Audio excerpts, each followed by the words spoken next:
Questions? Wow.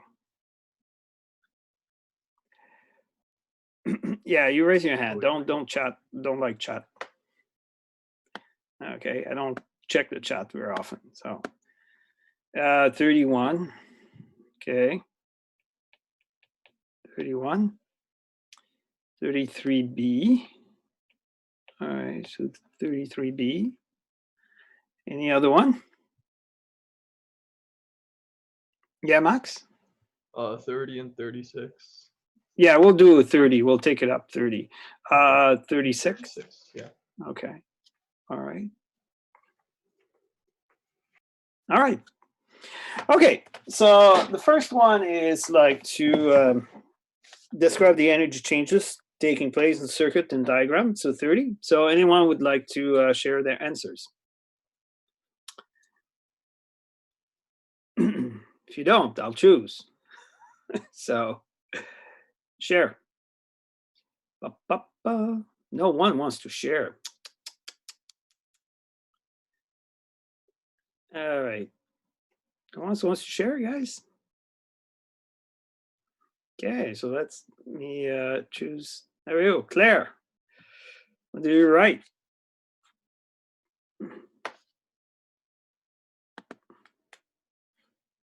Claire. Unmute. If okay. All right. Well, Elena, there we go. Today it's going to be the girls. Alina. So what did you say? I needed help with this question. Yeah, what? I needed help with this question. Okay. All right. What's the next one? Natalie. Sorry, I'm singling out the girls today. Natalie, do something. Natalie. You. Natalie. Yeah. Natalie, you better chat here because I'm going to kick you out if I don't get an answer soon. Okay. Let's see here. Catherine. There you go. So what did you write? Wait, let me pull the question. 30. Yeah. I said that it's changed from chemical to electrical. Okay, where? In the 9-volt battery. Yeah, very good. And then electrical to heat in the resistor. Yeah, very good. Is it chemical to electric again in the battery? Yeah, it's charging, right? Right. Yeah, so it's electrical energy is being transformed into chemical. Yeah, chemical energy, absolutely. Yeah, continue. Right. And then I said for the motor, it's going from electrical to mechanical. Very good. Excellent. We got it. Okay, so 31.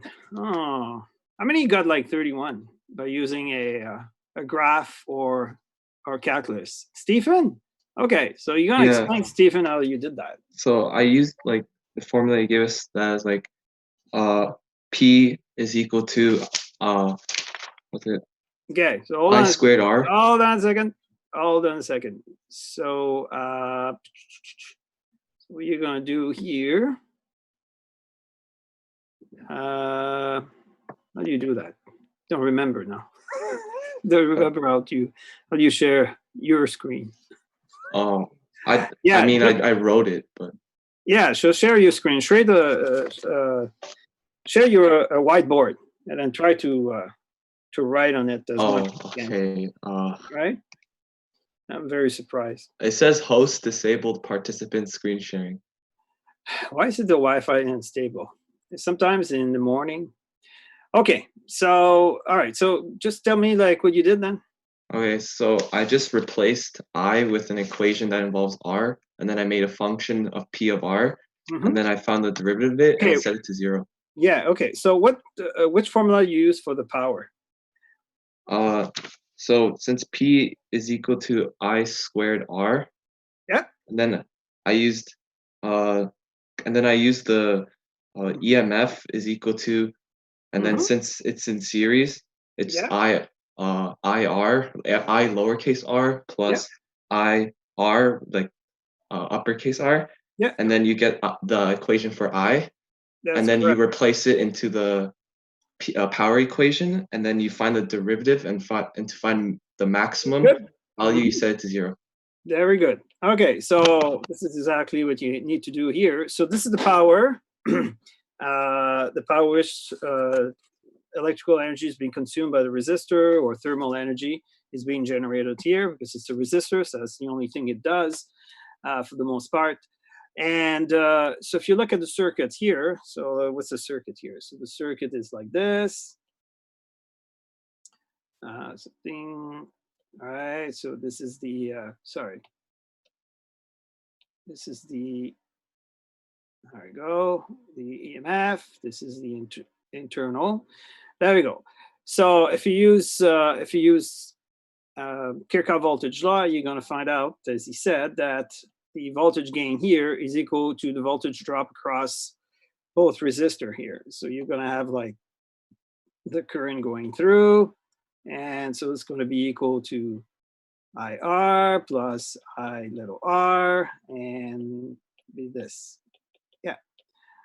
All right. And what he did was he isolated for the current, right? And then plug this back in here, right? And then when you do this here, what you get the following.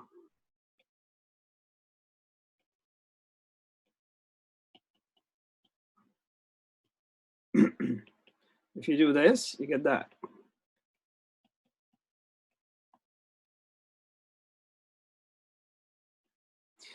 There you go. So this term is a constant, and so here you have a function of you have a function p as a function of r here, right? Because you're looking for which value of r will the power be maximized. So either what you can do is either you use a graph and then you plot p, right, versus r, and then you figure out like where the max occur, right? Or you be as Stephen did, you're just like a little bit more intelligent. You just use the you find the derivative, right? So derivative with respect to r, and you make this equal to 0. So that will sort of get your either maximum, minimum, or extremum. You don't have to do like, if you want, you can always check it's a maximum by using the double derivative, right? Make sure it's like, make sure it's smaller than 0, I think, the maximum. All right, but you don't have to do this here. So if you do all this here, you're going to find out here that this is equal to, the derivative of this is equal to this, right, over r plus r square equals 0. And of course, this occurs when r is equal to the resistance, the internal resistance. And this is where the maximum occurs for the power. Are you good? One is okay with this? All right. Yeah, Max. Wait, sir. From your email, like the way I interpreted it was because you said for number 31, don't use a table, use a graph, or even better, calculus. I thought it meant don't use a graph or don't use a table or a graph or calculus. Oh, I was confused. no. Okay. Yeah, don't use a table. Yeah. Yeah. You good for that? Okay. So 30, what? 33B. Where's Madav today? Madav is not here today. Okay, so 33B. Calculate the EMF of the battery. This one here. Well, you had a graph. So the EMF of the battery is just nothing else but the y-intercept. So I don't know, like, let me see here. What did I find here? So I found the slope by using 2 points on the graph. And then the slope turns out to be, I think, like minus 1.2 ohm. So that means here that the internal resistance is 1.2 ohm. So remember here, This is your graph here, right? As a function of function of the current here. So this one here is the terminal is this minus like I little r, remember? So of course here like minus r is the slope and the EMF is just the intercept. So either you can use any points here, right? So V is equal to this minus IR. So you isolate for this. And then you can use like any 2 points. So 1 point here would be like 9.6, the very first one, 9.6 volts. And if you look at the current, it occurs for a current of 2 amps, right? So 2 amps, right, times 1.2 ohm. And then you're going to find what the EMF of the source is. Okay? All right. I don't know who asked me for this here. Leo, are you good, Leo? Leotzi, are you good? Are you there? You guys. Okay. All right. What's the last one here? 36. 36. All of it? 36? Who asked me for 36 here? I don't know who asked me for 36. Didn't finish. Why don't we do all? Yes, all of it. Yes, all of it. All of it? It's you. In the circuit shown on the diagram. So let's do this here. So your very first one here. So 4 ohm. So this is the little internal here. So little r. So 1 ohm. Okay. All right. And 9 volts.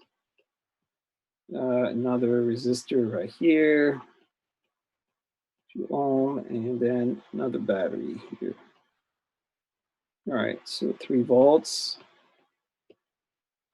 And you have the resistance, the same internal resistance here. Okay, I would presume that the voltage here they give, of course, is the EMF, right? Determine the current in the circuit. So what's the current in the circuit? All right. So of course, like the one that will sort of win over is a 9 volts because it's stronger, right? So the current will go this way, right? So the 3 volts is a rechargeable battery. If it's not a rechargeable, well, in this case, a rechargeable cell. If it were not, it would explode, right? So what you can do is you can do like a Kirchhoff voltage law if you want. So let's stay here. So let's start right here and you go around the loop. So the gain here is equal to the drop. All right, so as you go from here to here, there's a gain of how much? Like 9 volts. As you go from here to here, right? So here so there is a drop, right?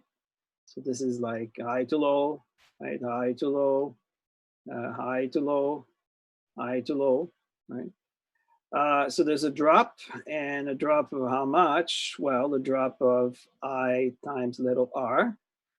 Then when you go around here, another drop of how much? Well, plus 4 ohm, right? So 4 ohm times I. Now there's another drop here of plus I over r, times r, and then finally another drop here of 2 ohm I, right? That's it. So here you have like 9 volts here. So you're going to have like 6 ohm I plus 2 IR. And then, so you just isolate for I. So I is just going to be equal to 9 volt divided by 6 ohm plus 2 times R, so which is 1 ohm, right? And so it'll be 9 volts divided by 9 ohm. There we go. And that gives you 1 amp. Are you good? Yeah, Catherine? Oh, don't you need to account for the battery, the second battery too? The battery? Oh, I didn't. Sorry. As we go from here to here, thank you. As we go from here to here, thank you. There is a, so there's a drop of how much? 3 volts. Thank you. So there's a drop of 3 volts. So there's a 3 volts here. Thank you. So like 3 volts. If I put it on the other side, it becomes 6. So so it becomes what, 6? So 6 divided by 9. So that gives me like 2/3. Yeah. So Oh, I think it's 6/8. It's 2 times 1/8. 6/8. Thank you. So 6, yeah. So it'll be divided by 2, so 3. Oh, so 3/4. There we go. So 3/4. Are you good, Max? Or Ernest? Did I make a mistake again? Well, I was wondering, so is 9 volts the EMF or the terminal voltage? This is kind of unclear, right? I sort of assumed there was 9 volts. It was the EMF. I don't know. What's the answer for this? 3/4. Yeah, that's it. So yeah, so in yeah, it is the EMF. It's not the voltage. It's not the terminal voltage. Okay, it's the EMF. Okay, Max. So are you good for the rest, or you want me to continue? Whoever asked me. I think the rest should be okay. Yeah, once you Wait, have the, once you have, the, yeah. Oh, so sorry. You can go. No, I said once you have the current, then you can find the power dissipated in each cell, right? Yeah. So you're supposed to find current, because you have like the main battery, and then you have like a small cell at the bottom. Yeah, this is a rechargeable battery. Yeah. Okay, and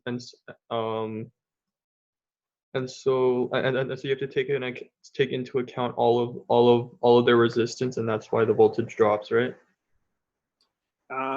Yeah, the voltage dropped. Like voltage drops here, the voltage drops here, the voltage drops here. The voltage also drops here. So there's a conversion of electrical energy into chemical energy, and then the voltage drops here again, and then you're back at your initial electrical potential, and then this electrochemical cell will raise the electrical potential by 9 volt, and then the whole thing continues again. Wait, so the bottom cell, so that technically, that wouldn't be like a provider of current, right? It would take the current and put it in. You're recharging this battery. This one is a secondary cell. This one is, well, could be a secondary cell too, but this one is a secondary cell, and this one is a primary cell. So, yeah. Could you give me like a real life example of this like circuit, kind of, because it kind of confuses me. Well, if we look with water, okay, so you will have like, let's say water at 9 meter, all right, and then 0 meter. So you've got your 9 volt battery here, your water pump that takes the water right from 0 meter to 9 meter. Is that okay? Mm-hmm. Yeah. All right. And then and then there's a little bit, yes, Forrest.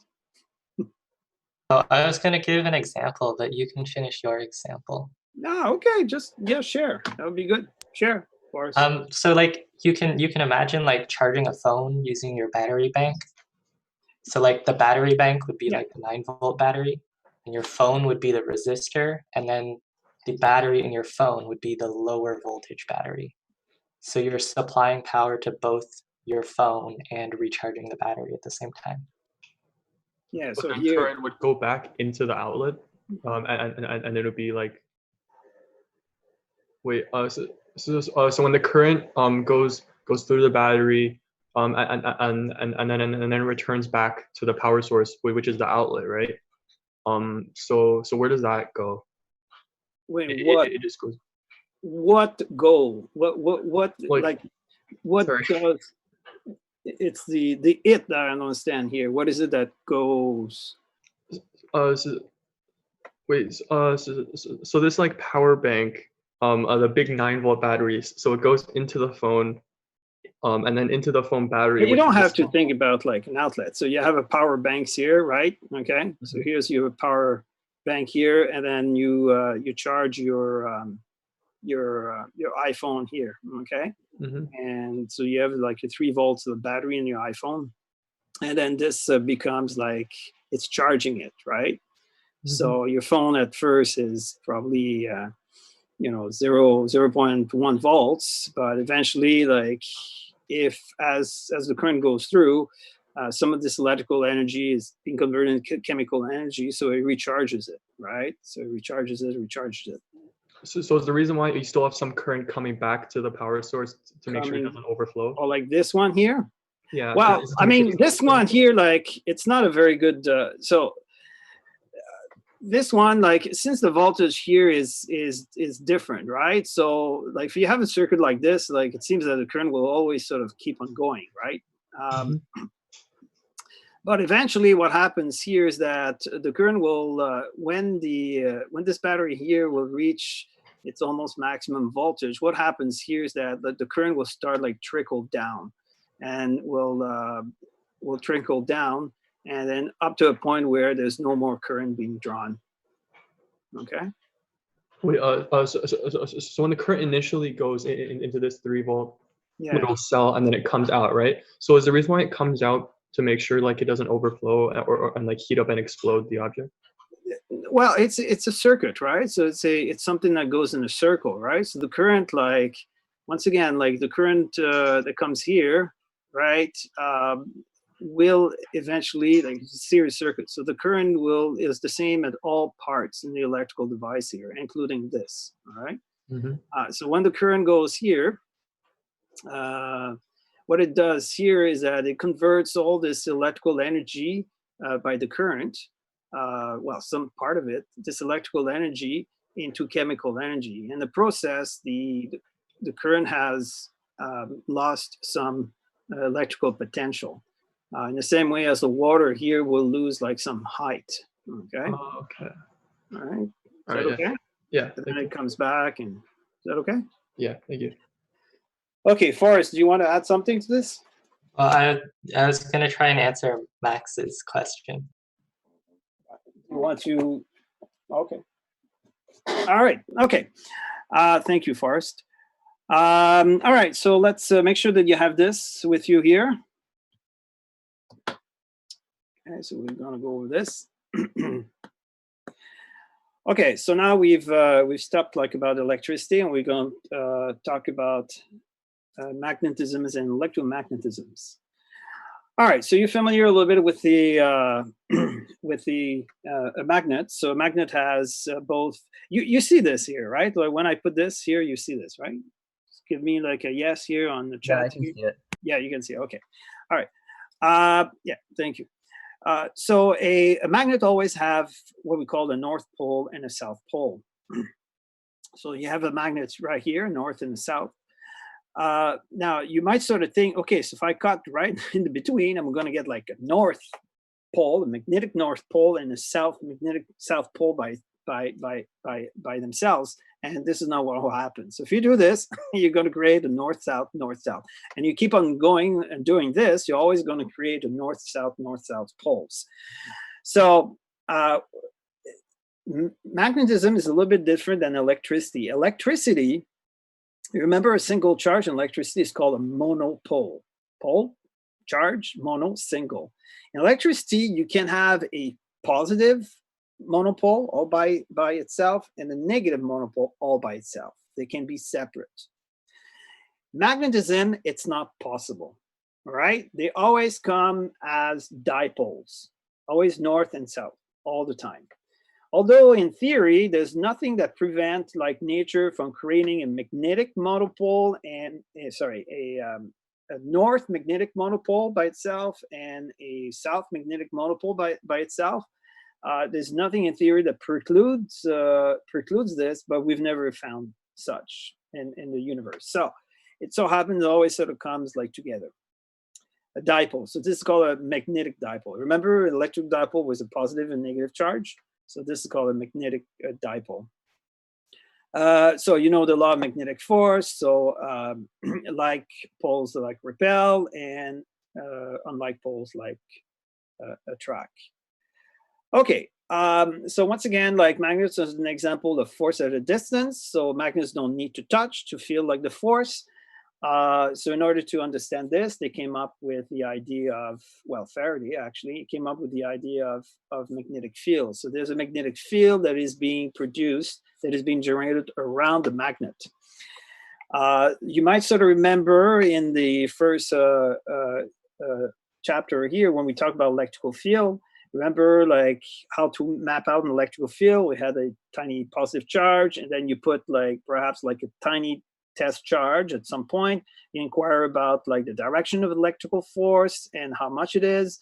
All right, and then you put like test charge at a different location, and then you inquire about the direction of the force, the electrical force on this test chart that is always positive by definition, and the magnitude, and so on. So remember?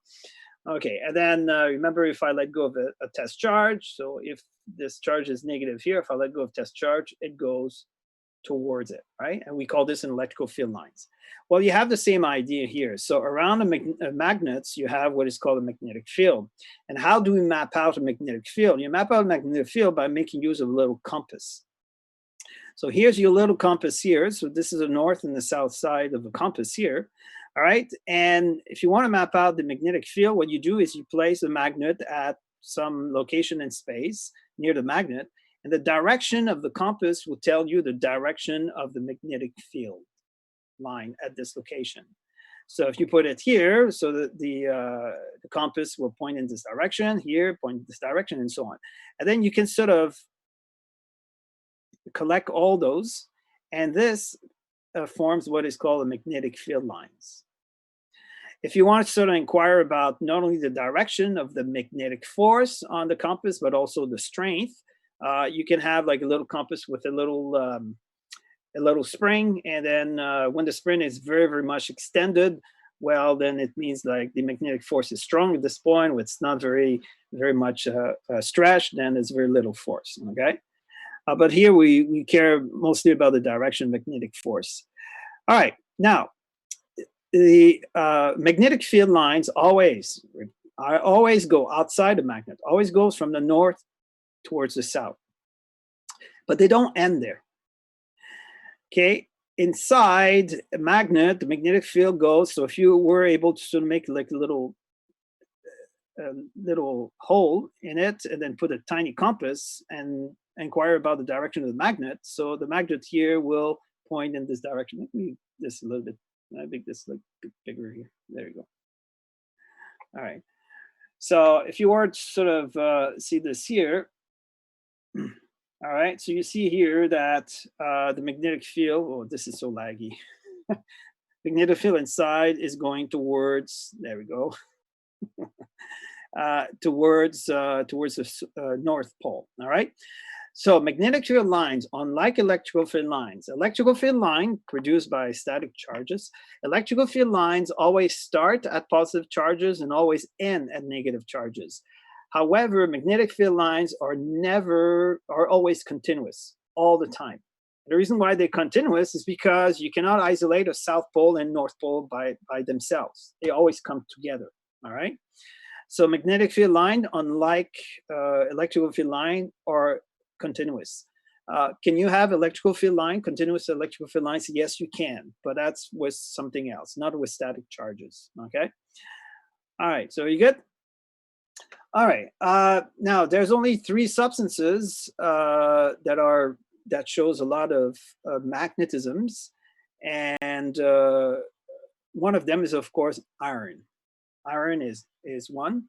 Another one is nickel. And does anyone know like which other metal has quite a bit of magnetism? Yeah, Day?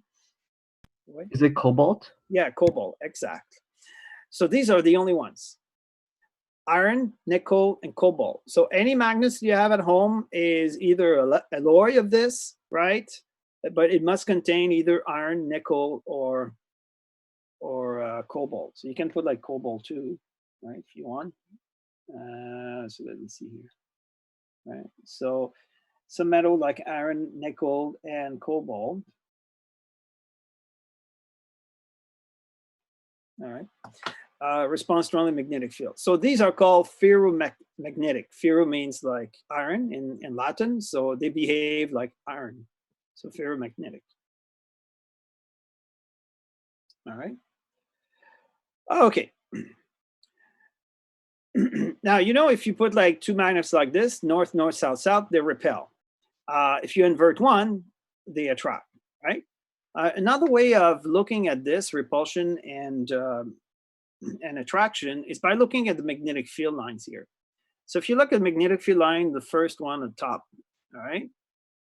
So it goes like this, right? And then magnetic field lines from the one at the bottom upwards, like over it, goes like this. Notice here that the magnetic field lines of both magnets in between go in the same direction.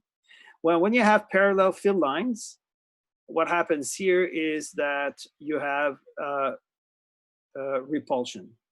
Okay, so there's repulsion. So parallel fields repel. When you turn this around here, of course, you have attraction. And notice here that the lines, the magnetic field lines, are going in different directions. So this one is going this way, and this one is going the other way. So opposite fields attract. Okay, so that's another way of looking at electromagnetism here. Sorry, at magnetic force. Okay. Okay, so let's put this here. So when electric charges are fixed and not move with each other, we have electrostatic. Only fixed electrical fields are present. Okay. However, when electric charges move, so this is a case of what we call electrodynamics, because now the charge is on the move. What you see experimentally is you see that magnetic fields are being produced. In particular, if you have a wire and you send current through the wire, of course, the current is a series of charges that are moving. So what happens here is that a wire that has current in it will generate a magnetic field. So in particular, magnetic field generated around current carrying wire because a current means a moving conductor. Okay, all right. Okay, it's not, I don't really like this here. I should have changed. So what I want you to change here is this. I don't want you to put this anymore, okay? So just erase this. So put a big square, I don't know, okay? So around this, you're gonna erase this, okay? Don't put this.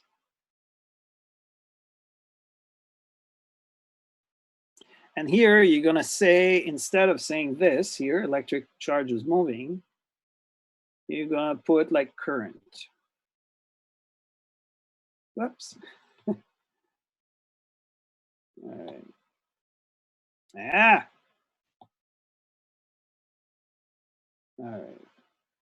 So current in a wire. So current in a wire will produce magnetic field. Okay. And this was discovered by Ørsted, and this is called Ørsted principle. So current in a wire will produce a magnetic field. Now, a couple of things I'd like to mention here. If you have a current going through in a wire, the wire is still neutral. All right, so this is very important for you to understand. So if I have a wire here and I have a device that measures electrical field, if I put this like next to the wire, I'm not going to see an electrical field being present. Why is that? Because I know the electrons on the move, but the whole thing is neutral, right? So there won't be any electrical field around a wire. However, there will be a magnetic field. So if you put a little compass around a wire that carries electricity, that carries current, you're going to see this little compass move, and it's going to line along the magnetic field. Okay. So what is this here? This is something. So what you have here, this wire here is a big wire, very, very big, thick wire. Okay, that goes like this, and then it goes through a hole. And the hole is has been punched into a glass or a plexiglass, right? So there's a plexiglass here, there's a hole here, and there's a big wire that goes through. Now, what they've done here, if they're sprinkled little iron filling, right? So iron filling, just pieces of little iron here. And it's all random, right? Now, what they did is that and those iron filling here behaves like little compasses. So what they did here is they run through current through it, and all of a sudden you see here those iron filling lines up, just like a compass. So they lines up along the magnetic field lines that are generated by the current. So here, this current here, so here you can see, it's always, I always talk about conventional current here. So the current here is flowing this way, and magnetic field is as such here. So it goes in circle. As you go farther away from the field, of course, the strength magnetic field is less, but they always go in a circle. Okay, and I'll go circle. So that comes, so that brings us to right-hand rule number 1. The reason I ask you, like, for video, it's not so much today, it's probably like more tomorrow. You're gonna be playing with your hand. I'm gonna show right-hand rule. If you like a left-hand rule, like, you can go and read about it. I don't really care. Okay. All right. The right-hand rule number 1 will tell you in which direction the magnetic field goes around a wire. So here's what you do. Take your hand, right hand. The thumb is the direction of the conventional current. So if I look at this diagram here, the conventional current is going up. Now, your other fingers are curling. The direction of the curling is the direction of the magnetic field. So if I use this here, if I, like this example right here, the current is going up, and you can see here that my fingers are going in this direction. So the magnetic field goes as such. Here, you have a current going this way. So here, there's a current going this way. Okay, and if you do right-hand rule number 1, then the current around this wire will go like this, as indicated here in this diagram here. Okay. All right, so let's do an example right here. Okay, so before we do that, let's do a little convention here. Okay, so convention is this. Whenever a current is coming out, there we go, my finger, woo, coming towards you. All right, whenever it's coming out of the screen, out of the page, right, towards you, then we give like a little dot, okay? When the current is going away from you, so when the current is coming out of the screen, not towards as well, sorry, if it's coming, well, for your screen, if it's coming towards you, then it's this one here, right? But if the current is going into the page, right, away from you, we represent this by a little cross, okay? Where do those things come from? They come from an arrow, right? So an arrow, you have the head of the arrow, which is very pointy, and on the back you have the fins, right? So the fin. So this is when the arrow comes towards you, you see the pointy edge, right? If it goes away from you, then you see the fin, right? So that's where it comes from. Okay. So let's do a practice here.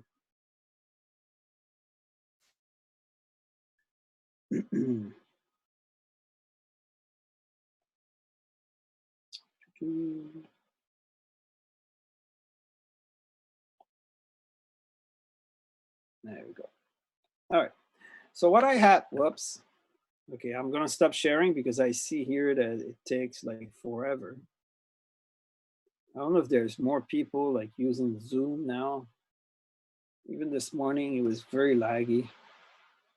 Mind you, my computer, it's pretty old, so. Okay, so what this is here, this is a wire. This is a cross-section of wire, okay? now what I'm going to show here is I'm going to show the direction of the current. So the current here is coming towards you, out of the screen. Now I'm going to ask you, like someone, in which direction would the magnetic field be going around this wire? Is it going clockwise? Is it going counterclockwise? Okay, only day. Okay, Eric Hugh, there we go. Counterclockwise. All right, so let's see here. Well, I don't know how to teach this, right? Okay. So the current is coming towards you, right?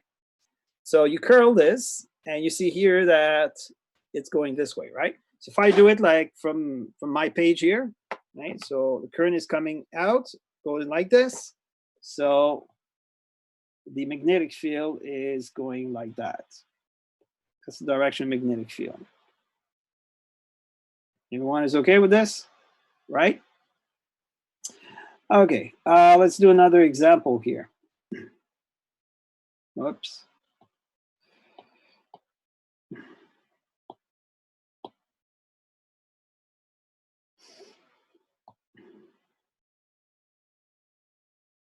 Phew. All right. So if this is the magnetic field here, in which direction is the current going into this wire? Is it coming out of the page or out of the screen here, or is it going away from the screen? Okay, some other people, not some other people. Come on. Okay, Max. It's going away from you, so it's an X. Yeah, it's X. Very good. Let's X, go. right? So if I use this here, so my hands are curling this way, right? And my thumb is pointing into the screen, right? So away from me. Very good. All right. So if I have like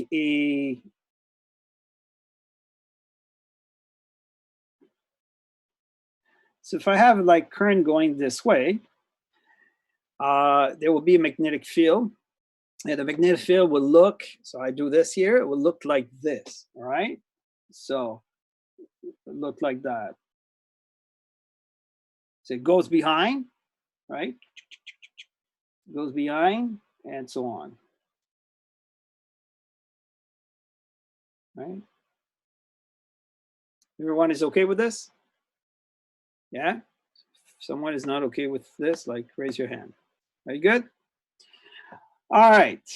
So let's continue here. Okay, so things like starts to be interesting when you start bending a wire, a current carrying wire. All right, so what you have here is a current carrying wire here with current going through. This is a magnetic field here, so you do this, and magnetic field are going like that. Here, this is the view, has the current, so this is this wire here, but you're looking like this, all right? So the current is going away from you, and this is the magnetic field, okay?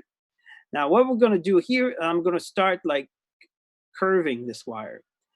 So the magnetic field, of course, will curve along with the wires. So the magnetic field is like this. And now what I'm going to do here is I'm going to make a loop. All right, I'm going to make a loop. And I'm going to turn this sideways. All right, I'm going to turn this sideways. If you keep track of the magnetic field, you're going to see here on the top, the magnetic field is going this way, and the bottom is going that way. This is what it shows right here. This is the coil here, right? So the current on the top going away from you, so this is A, and the current on the bottom here, like here, right here.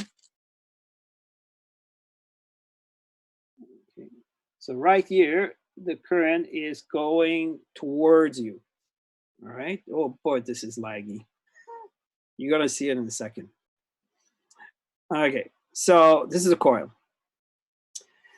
And now what we're gonna do here, we're gonna make like multiple coils of this. Multiple coils. Boy, this is laggy. You even don't have it yet.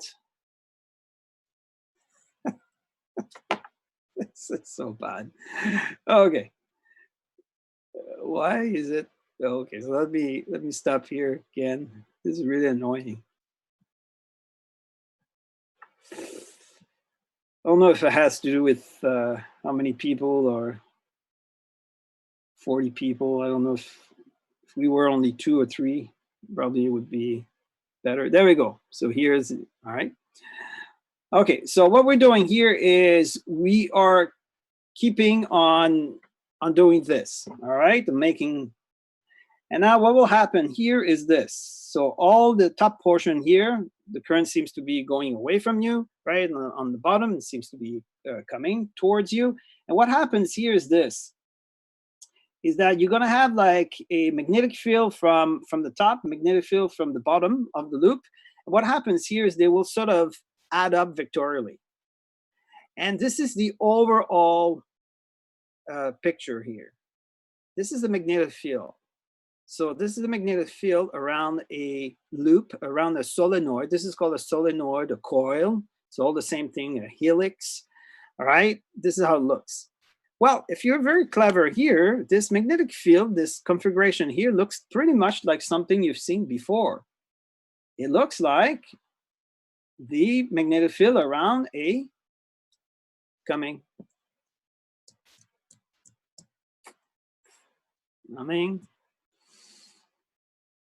Thank you. It looks like the magnetic field around a bar magnet. So what you've created here, you've created what is called a electromagnet. And electromagnets are way more powerful than a bar magnet. Okay. So, so remember here, a magnet always has the north and the south. So right-hand rule number 2 will tell you which side is the north and which side is the south. Once again, you use your right-hand rule. And what you do here is this. You wrap the coil in the direction of current. Remember, it's always conventional current I'm talking, right? You wrap the coils in direction of conventional current, and your thumb will point towards the north pole of the electromagnet. So here, there's an example. Let me sort of put this like a little bigger here. So here's the wire, the coil, all right? And the current is going like this in the coil. I put this, my thumb points in this direction. So here, this is the north side of the electromagnet, and this is the south side. Oh, this is big. All right. Pretty good. All right, so let's do like some example here.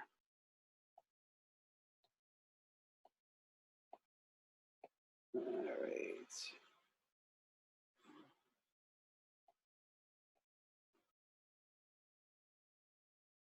right.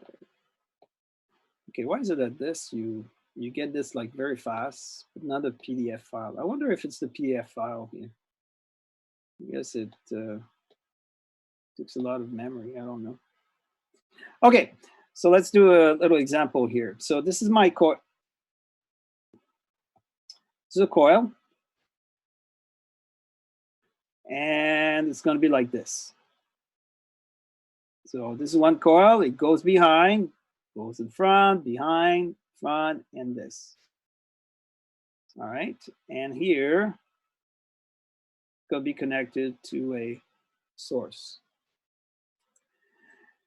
Now, is this side here, is this side a north or a south pole? Is this side a north or a south pole?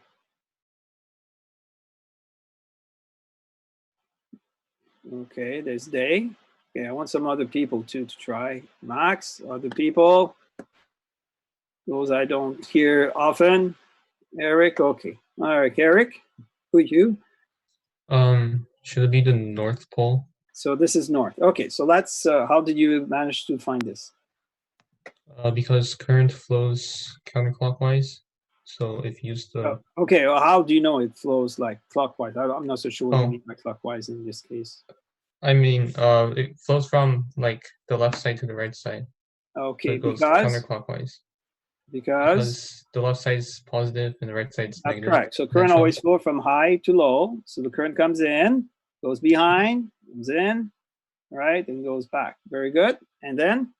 And then if you use the right hand rule, your thumb points to the right. So this yeah. is north.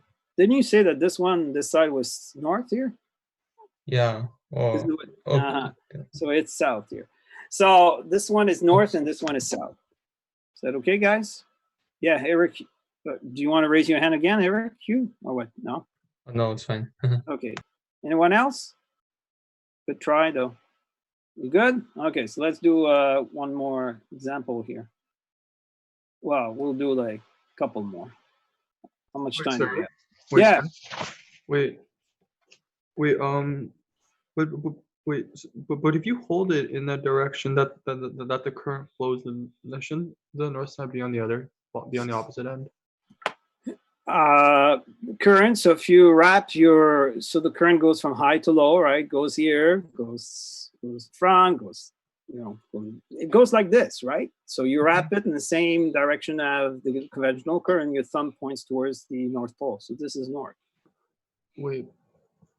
Okay, just hold on. Sir. I know some people are, okay, so let's do this one here.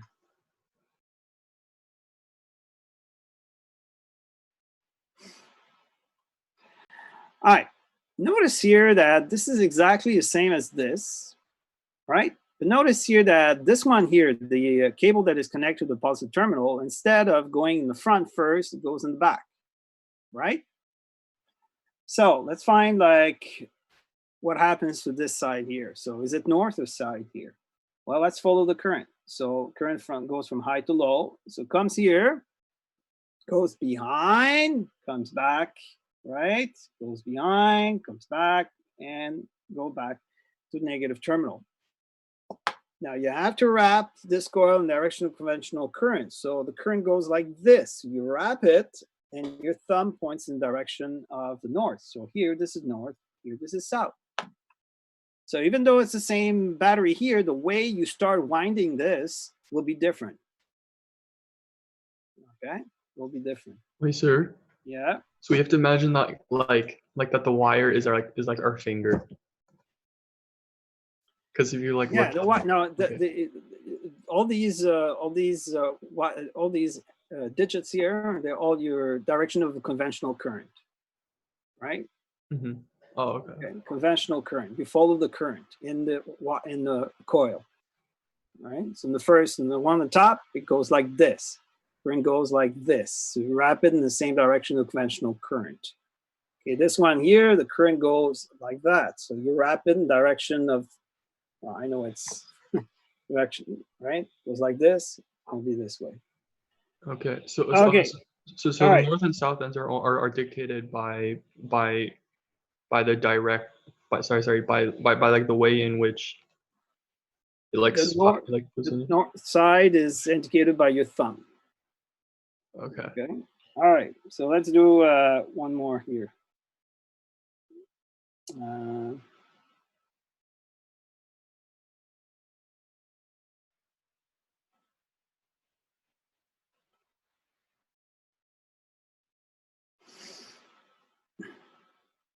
Okay.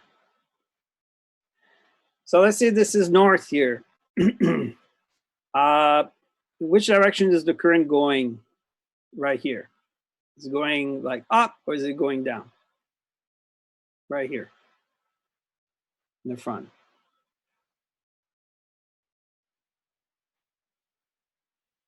No, sorry. That's not what I wanted to say. That doesn't make sense. No, that's good. All right.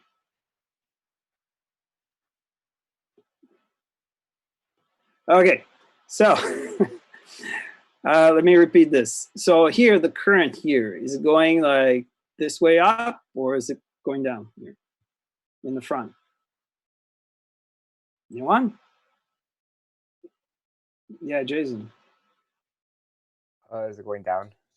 So you're saying it's going this way? Yeah. Okay, so let's see here. So my thumb is pointing this way, and I can see here that the current, my other fingers are curling that way, right? So you do this in front of you, right? So that means here that the current is going this way, right? Goes in the back here, goes in the front, goes in the back, the front, then this. Okay. This one here, Is it positive or negative? Is it lower or higher electrical potential? Day? It's positive. Yeah, it's higher because current goes from high to low. Very good. Very good. All right. Okay. All right, so let's go back to this here. Okay. So we're going to look at the factors that affects the strength of electromagnet. There are 3 factors. The first one will be the amount of current that goes through the coil. So let's wait until it stabilizes here. Okay, blah, blah, blah, blah, blah, blah. Okay. All right. Fm means the magnetic force, or it could also be the magnetic field intensity. Okay, so the magnetic field intensity is given by the letter B, right? So this is so you can see here, right here. So B is the symbol for the strength of magnetic field. You can also think in terms of magnetic force as well. Okay, so there's a relationship, of course, between magnetic force on some objects and the magnetic field. Okay, at this point, right? So FM stands for magnetic force here. But all of this is applicable for magnetic field intensity. Oh, sorry. Wow, this is so. Sorry about that. Okay, so it depends on the current. So what you have here on right here is you have a coil. You send 1 amps, and then it produces a magnetic force of 2 newtons. So what it means here, it means that it could levitate a block of iron having a weight of 2 newton, right? So here it would be balanced. You would have like the gravitational pull, right? 2 newton, and then the magnetic force here up of 2 newton, and these would be like equal to each other, so you can levitate like this block of iron. Now, if you, instead of sending 1 amp, you send 5 times as much current through your coil, your force, your magnetic force, will be 5 times greater, or your magnetic field intensity will be 5 times greater. So you'll be able to exert a force of 10 newtons instead of 2 newtons. You'll be able to levitate a block of weight 10 newton. All right. So the magnetic force, or you can also put this if you like, the magnetic force or the magnetic field intensity is proportional to the current. Now, the other factor is the number of coils. So here you have the same example as here. So 1 amp, 5 loops. If you keep the current the same, but you increase the number of loops, you're going to increase the magnetic force or magnetic field intensity. So here you go from 5 loops to 10 loops. So so the loops have gone by a factor of 2. So is magnetic force. So does magnetic force. The magnetic force is twice as much. So you'll be able to lift like something that weighs like 4 newtons instead of 2 newtons. So we say that magnetic force is proportional to N. The N is the number of turns you do on your coil, okay? Or the magnetic field intensity. Whoops.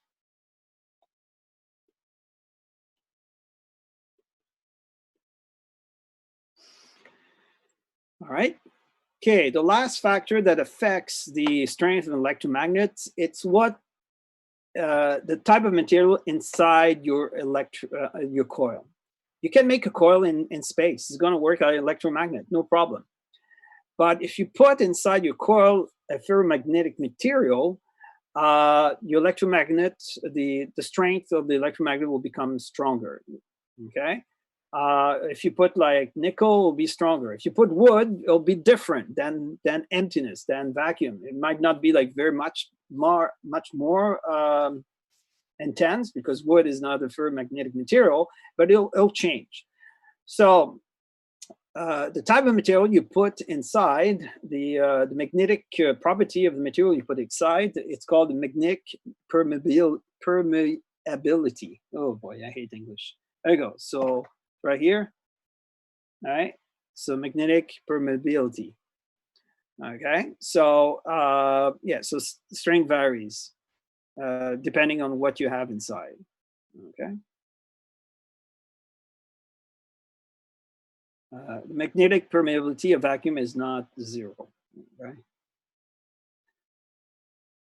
All right. So here is a prime example here. So we're going to finish with this example right here. So what do we have here is an electromagnet, has a peculiar shape. So here is your electromagnet. Okay, let me make this like a little bit bigger here. Okay. All right. So here is your piece of iron, and so it's coming. And here you have your coil. So here the current goes through the coil, right? From high to low, so it goes this way. And you have a piece of iron here to make the field even like stronger. And here they show you like the magnetic field produced by such a coil with such an iron here, okay? And this is the north side, this is the south side, this is the north side, okay? There's always north and south and so on. Okay, now a lifting electromagnet can suspend a weight of 20,000 Newton when a current of 15 amp flows through it. What current is required to suspend a weight of 50,000 Newton? So it's a very easy problem to do. You just use proportion. So let's see here. So what do we have here? Case 1 is this. Case 1 is you have a magnetic force of 20,000 Newton when the current is 15 amp. Now, when the magnetic force now is 50,000 Newton, right, what will be the current going through it?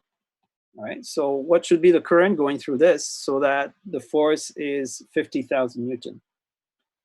Well, it's pretty easy here. So the force is proportional to the current. So you just do a ratio. So I2 over I1 is equal to F2 over F1 because it's proportional. And then, so what you have here, you have I2 is equal to I1 times F2 over F1. Oops.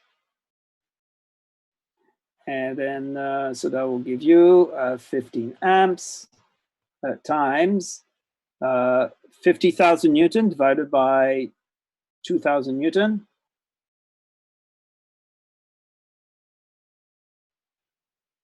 Okay, so Newton, of course, cancels, and it's going to be 5 over 2. So it's going to be 2.5 times like bigger, right?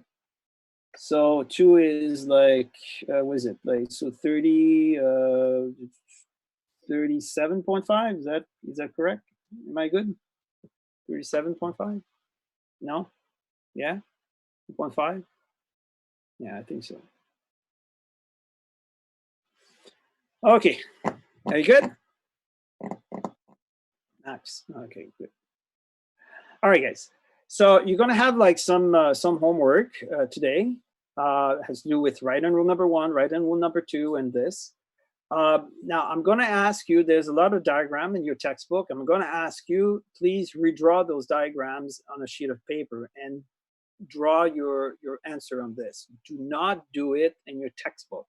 Probably it's already being done. Like some people, some twits, I guess, just decided to do it on the textbook. Don't trust their answers too. Okay. By the way, you have to be careful about this book. Like this book make a lot of mistakes regarding magnetism. So if you look in the back, you might not get the right answer. So do this on a separate sheet of paper. I will see if I can sort of extract those pages from the textbook and perhaps make them available for you to print out on the web. So check for this a little bit later. If it's not there, then just make just copy the diagrams. All right, and then I'll see you tomorrow at 10:30. There's another package for you to print, to download and print. Okay, so make sure that this is done for tomorrow. Okay, any questions? All right. So there's no more questions. Then I'll see you tomorrow, and God bless. Bye-bye. Pleasure. Bye. Thank you. Bye.